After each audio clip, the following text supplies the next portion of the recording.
What is the most disgusting thing you have ever done that you took pleasure in? My wife and I had two wonderful daughters, 13 and 10, and a pretty healthy relationship. At some point things started to appear off. She got very clingy to her phone all of a sudden, made sure to delete the saved password feature on our common PC, stated having phone calls that suddenly ended when I came into the room.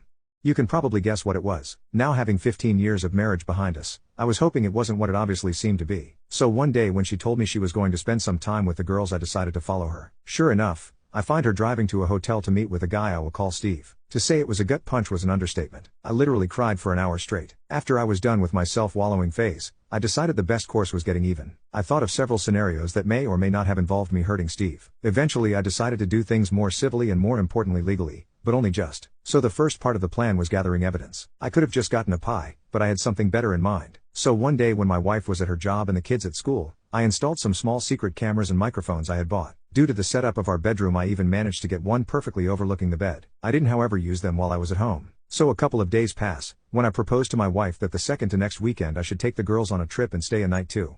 I more often than not was the one cooking. I took a far more active role in raising the girls and showed them a lot more patience and attention. She was usually busy working or drinking, so me going alone with the girls on a trip wasn't that weird. So 2 weeks pass, in which time I get my affairs in order and contact a lawyer to write up a separation agreement that would involve me keeping residents in custody.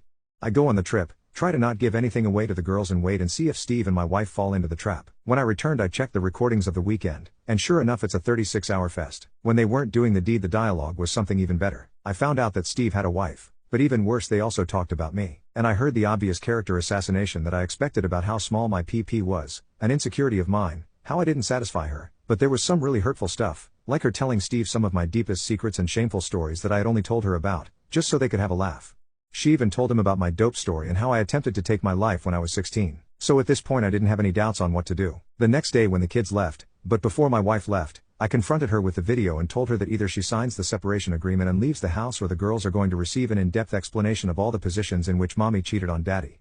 I wasn't going to do that. Just to be clear, I love my daughters too much, but I put the threat there and she was too emotional to realize my bluff. She went through all the stages, denying everything, trying to bargain, threatening me, and getting angry. I let it go through all that stuff. Eventually she signed the paper and she departed that very evening after she told her goodbyes to the girls. I didn't show or tell the girls anything graphic. I was always very honest with them, which is another reason why I was always the favorite parent, so I just said that mommy had been unfaithful. The younger took some time figuring it out, but that was made up by my older getting mightily upset. She had just gotten her first boyfriend, as I'm not sure the term really applies at that age, but she knew enough of the world to get mad big time. This would be important at a would-be custody battle, as though she did for the moment agree to give over custody. I feared, and I was right to fear, that she would try and fight me for the kids.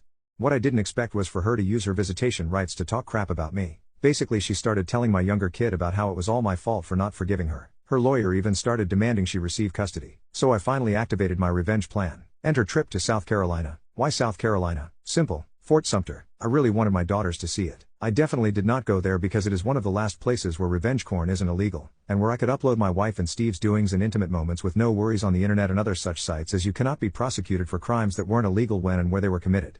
I especially made sure to include the clip where Steve could not get it up. I sent the links to my wife's employer, her clients, and everybody in her line of work just to be sure, to Steve's wife and to his firm. Steve soon got a divorce. I feel sorry for his wife as she was an innocent victim in all of this, but I think it's better that she found out. As for my wife, this was the end of any chance to get custody. She soon got fired from her job of 8 years. I got custody. Yes, due to her being unemployed, I got no alimony, but honestly I make enough money to sustain both me and the girls, so I don't care, and I'm good enough at caring for them and they are old enough to allow me to have a full-time job. Several months later, my wife is still unemployed. Last time I spoke to her wife she threatened to come and take my life and how this will be revenge for ruining hers.